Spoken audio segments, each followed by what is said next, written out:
One of our missions at the ARF is to help lift up the next generation. And we've been doing that through a number of programs, our Young Pros program, our Women in Analytics program, and our Leadership Lab, our training and development initiative.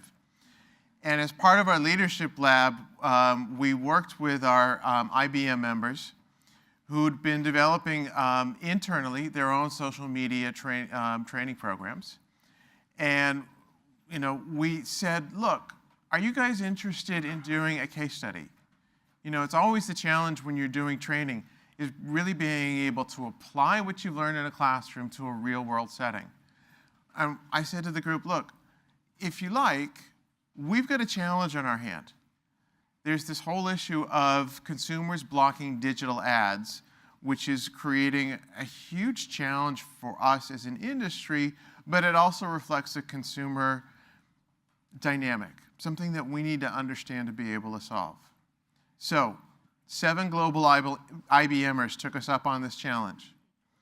And joining us here today are 2 from that team, Tammy Luke and Anup Sharma. And I will say that Anup joins us from Bangalore.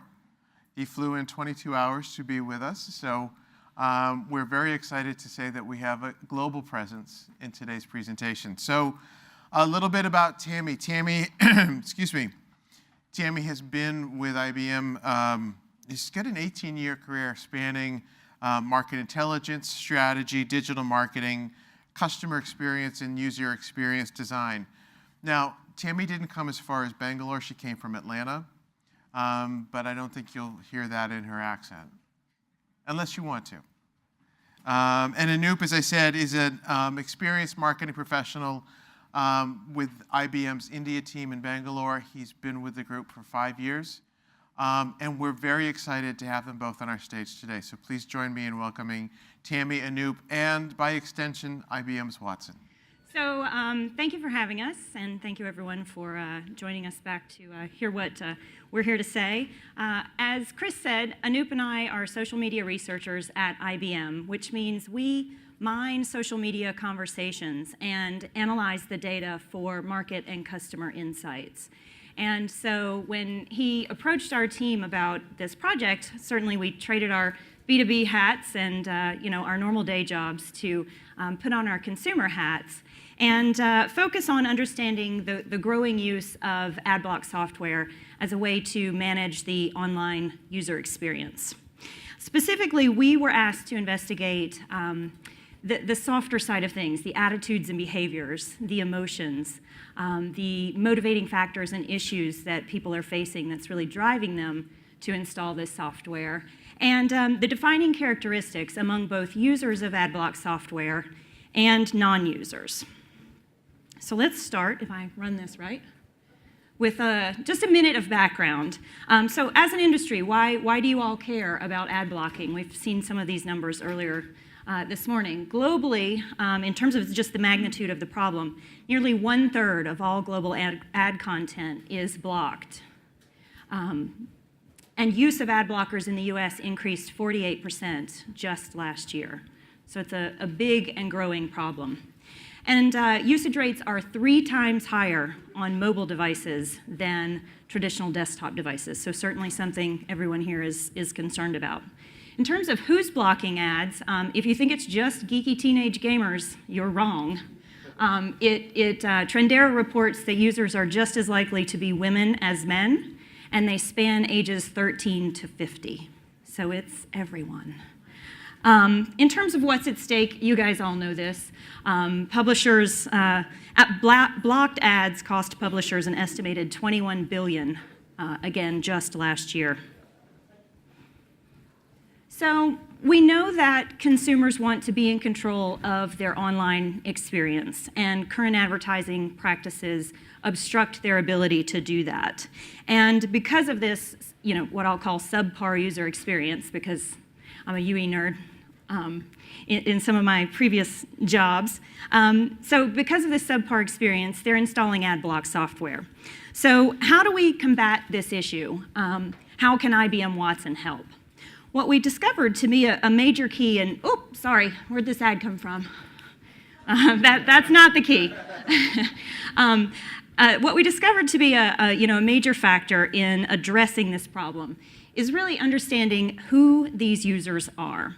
What are their attitudes, their emotions, their personalities? What really drives their behavior? And what are their defining characteristics? So Chris asked us to apply social media research to try to answer some of these questions. So what did we find? First of all, we found a lot of people are talking about their issues and challenges with both ads and ad blockers. In fact, we found almost 49,000 conversations across blogs, Twitter, news, forums in just the last 6 months. So lots of people talking specifically about their issues and challenges. There was lots of other conversation as well. These are just the conversations about drivers and challenges. So we took these 49,000 conversations and we used a mix of human and machine interaction to analyze a sample of these conversations. And we did this a couple of ways. First, we conducted theme analysis to identify the drivers and challenges motivating the user's behavior. And again, we did this with a mix of human and machine interaction. So we called upon some of our colleagues on the other side of the company and used Watson Text Analytics to help with some of this theme discovery work. Next, we performed emotion analysis to assess users' feelings about ads and ad blockers. And again, we leveraged Watson Text Analytics for that analysis. Finally, we used personality analysis to understand how users engage with the world, the big five, the characteristics that are likely to resonate with them, and the motivating factors that influence their decision making. And for this, we used IBM Watson Personality Insights, which is a linguistics analytics technology. And through this extensive research, oops, am I going backwards? Through this extensive research, what we discovered is there are actually 3 distinct user groups.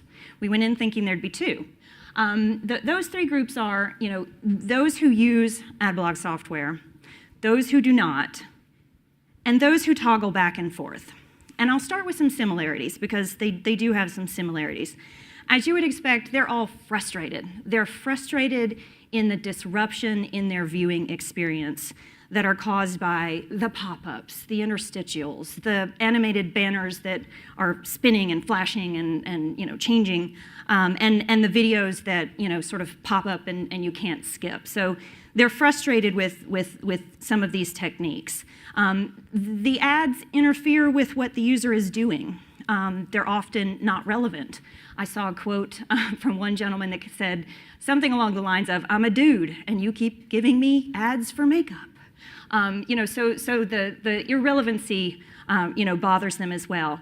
And they also indicate in a lot of these conversations that the ads are just in general not engaging to them. So to Eric's point this morning, let's be more creative and think of, cooler ways to provide experiences. Interestingly, while the users acknowledge that the ads pay for the content, and in general they want to support the content providers, the user experience issues that they're describing really sort of outweigh their sense of what I'll call good citizenship. So that's sort of, a bit about what the themes that they're talking about. In terms of some of the other analysis we did, we found that all 3 of these groups really embody openness. They are intellectually curious, they're imaginative, they're willing to try new things, and they have an appreciation for art, which I think, again, speaks to a lot of the creatives in the room. They seek out creative experiences and they have an appreciation for beauty. So I think this is a group that we could really speak to with some more creative techniques. And lastly, you'll see a couple quotes on the next couple of slides that sort of demonstrate this point. These ad block users and non-users and togglers are passionate. They are excitable, but they're also very irritable. They're quirky and individualistic.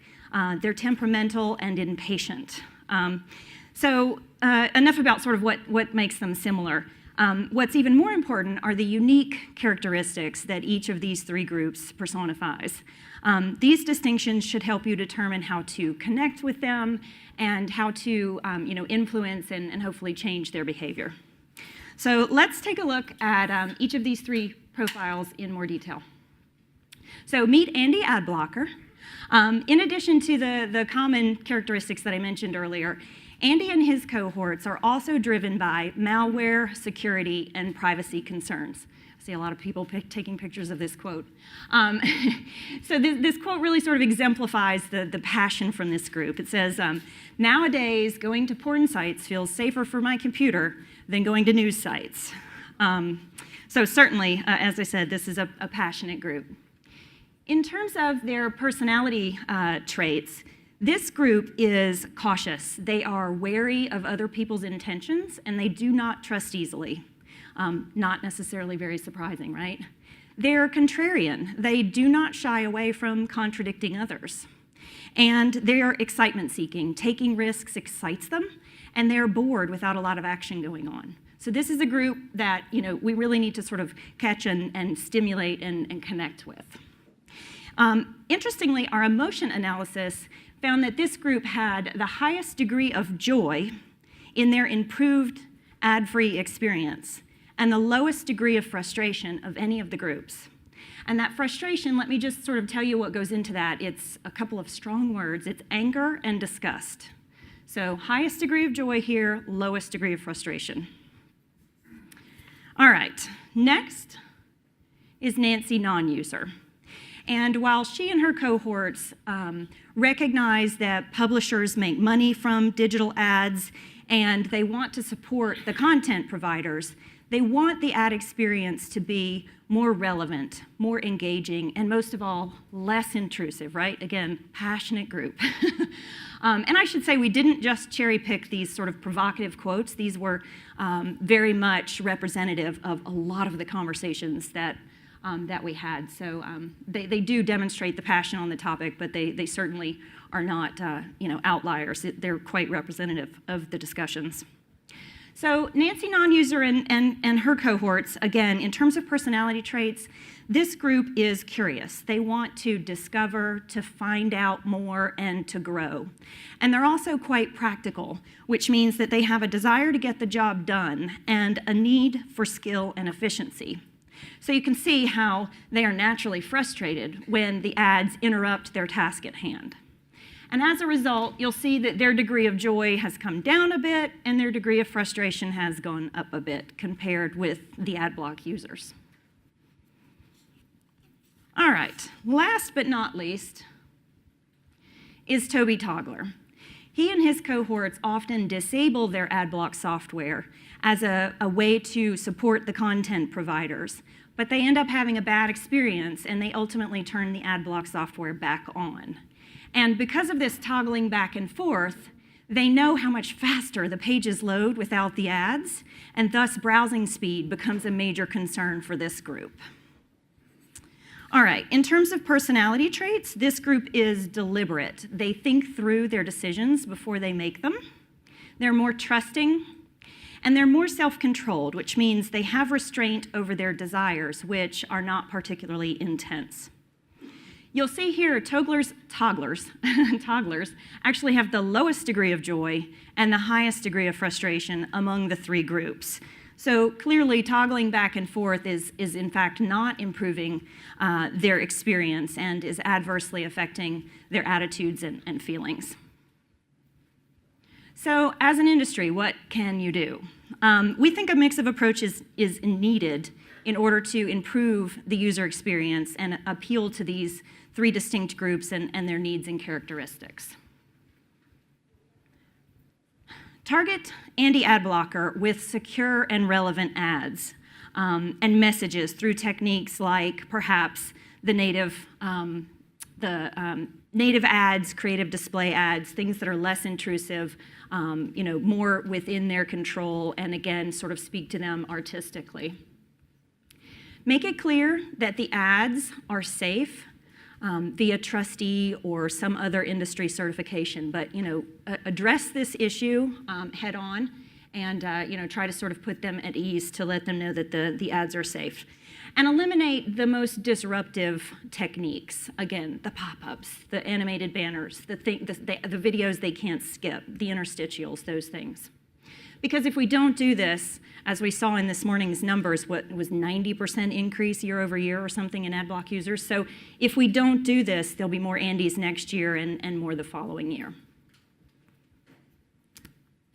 Nancy non-user. We think you should target this group with an ad light approach. Subtle and artistically designed ads are likely to appeal to this group. Ensure that the ads are visually appealing and creative experiences with relevant content and messages delivered in a non-disruptive way. And Toby Toggler. This group should probably also be targeted with an ad light approach. For them, the fast loading and again creative ads are likely to appeal to this group. Employ file size limits to ensure that the ads load quickly and seamlessly. Again, make the ads visually appealing and inspiring experiences with relevant content and messages, and again delivered in a non-disruptive way. So, in summary, consumers are less likely to block the ads if they do not interfere with what the user is doing, if they are secure, if they are more relevant, they load faster, they are more, better designed and non-distracting, and last but not least, if they are user-controlled. And as we were preparing to come speak to you all, we ran across a quote from our hosts, Facebook, a recent statement on the topic of ad blockers and ad preferences, and they sort of summarized their stand on things by saying, put control in people's hands. So again, we think that that's a critical way to reach them and sort of earn their trust back and hopefully convert some of them back to the non-user side. So that's it. I don't know, Chris, if you want to take questions? We sure can. Okay. Are there any questions? Any questions for Tammy and Anup? Yes. Sure. If you would go to the mic, please, or just so everybody can hear. Thanks. Yeah, two questions. One is, have you seen different attitudes that account for the different take rates in ad blocking from Europe as compared to the US? I should have said, we did, the conversations that we took a sample of were global conversations. The only defining factor was it needed to be in English so that we could do the analysis. So we did not segment by, geo. This is a global view. Okay. Good question. I'm sorry, I should have mentioned that. And then secondly, do you have any data on the response to publishers putting up blockers that say if you want to access our content, you should turn off your We saw a lot of people talking about that, particularly in that Toby Toggler group. And a lot of people would say, I think the quote we had was, I disabled on the Washington Post and my browser immediately slowed to a crawl. And so they bailed and put their ad blocker back on. So a lot of them do talk about, I disabled for this purpose, or I disabled at this site. And then they go on to say what happened to them. Either they ended up with some malware they didn't want, they ended up with a slow browser. So we do see people responding and acknowledging, okay, I get it, the publishers pay for the content, and I'll try to be a good citizen and turn off my ad blocker, but then they end up having a bad experience and turning it back on.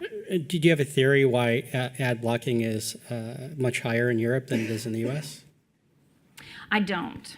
I'm sorry. Other questions? That's fair.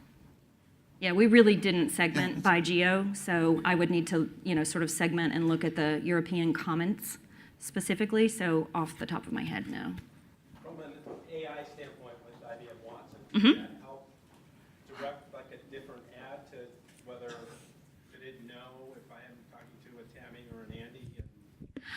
It's a good question. We didn't pursue that route. What we did was we leveraged the technology to help us in our analysis. So that is where all of the emotion analysis and all of the personality analysis came from, was using some of the Watson technologies. But I'm sure that that is something that could be pursued. Yeah. We didn't solve that as part of this. It's okay. Next time. Other questions, comments? All right, well, Anup and I will be here through tomorrow's sessions, so if you think of something or you want to chat or learn more, certainly let us know or reach out via email or Twitter. Thank you All right. very much, Tammy and Anup. Thank you. Thank you. That's Thank right. you. Thanks.